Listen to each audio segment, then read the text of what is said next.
One of the richest men on earth, worth hundreds of billions of dollars, could buy any car he wants. And what did he drive while building one of the biggest companies in the world? A Honda Accord. Warren Buffett, one of history's greatest investors, drives a regular Cadillac XTS. He only bought it because his daughter told him his old one, covered in hail dents, was becoming embarrassing. Why would billionaires who could buy anything drive cars that you or I could afford? This isn't a coincidence. It's calculated. And the psychology behind it reveals secrets that built their empires more than their bank accounts ever could. Most of us are taught to strive for wealth and acquire expensive things. But the world's most successful people practice something different: stealth wealth. The goal isn't showing off, it's protecting the one thing money actually buys: freedom. Today, we're breaking down the psychology behind this choice. And I'll show you that this mindset isn't just about saving a few dollars on a car, it's the engine that built their entire empires. The super rich understand something most people ignore: depreciation. A luxury car is one of the worst investments you can make.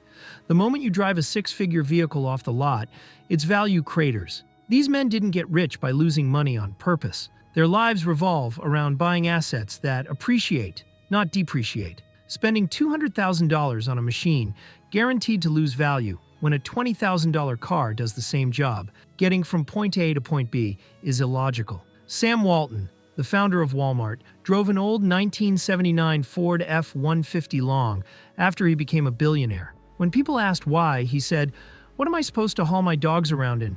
A Rolls-Royce." The truck worked. Anything else was a waste. But it's not just about the money. It's about protecting their mental energy from decision fatigue. Every tiny choice you make drains your brain's battery. The most successful people eliminate pointless decisions so they can focus 100% of their energy on the few massive decisions that actually matter. This is why Mark Zuckerberg wears the same gray t-shirt. He applies the same principle to his cars, having been seen in an Acura TSX and a Honda Fit. By choosing simple, reliable transportation, he deletes 1,000 questions from his mind. A modest car isn't just about saving money, it's about buying back mental bandwidth. Warren Buffett talks about two scorecards: the inner scorecard and the outer scorecard. The outer scorecard measures what other people think of you. It's the applause, the status symbols, showing everyone how successful you are. Driving a Lamborghini? That's playing for the outer scorecard. The inner scorecard measures success based on your own values, your own standards. Buffett asks an incredible question: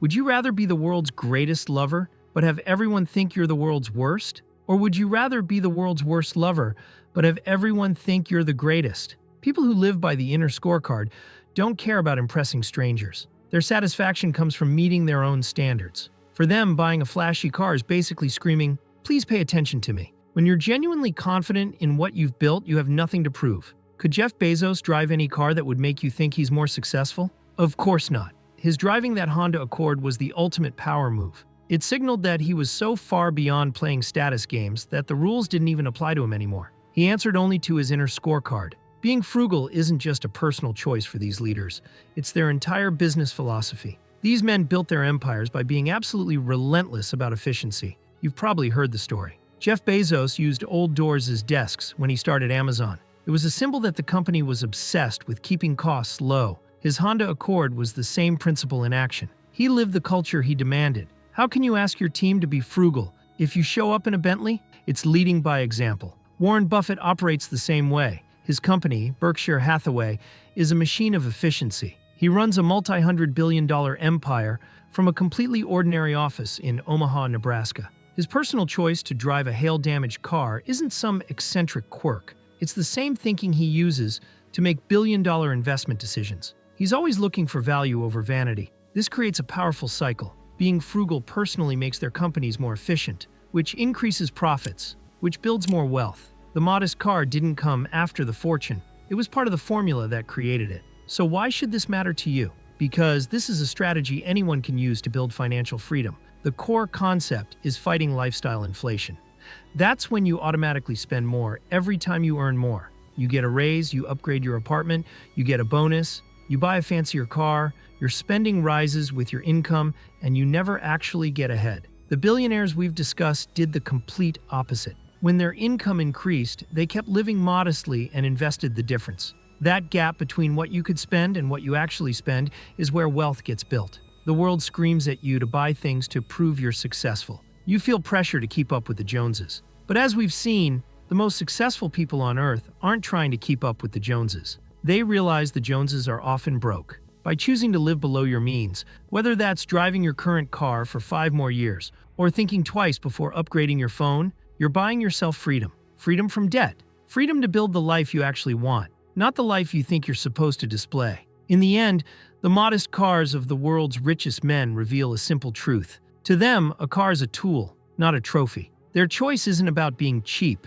It's about being intentional. It reflects a mind that values function over flash, one measured by an internal standard rather than external applause. And it demonstrates a business philosophy where frugality is a core value, not a temporary tactic. Real wealth isn't the ability to buy a Ferrari. It's the ability to live life on your own terms without needing the validation that a Ferrari is designed to provide. It's the freedom that comes from knowing the difference between what something costs and what it's truly worth. So I'm leaving you with a challenge. Tell me one thing in the comments where you're going to start focusing more on your inner scorecard instead of caring what others think. And if you found value in this breakdown, subscribe for more insights into the psychology of success. Thanks for watching.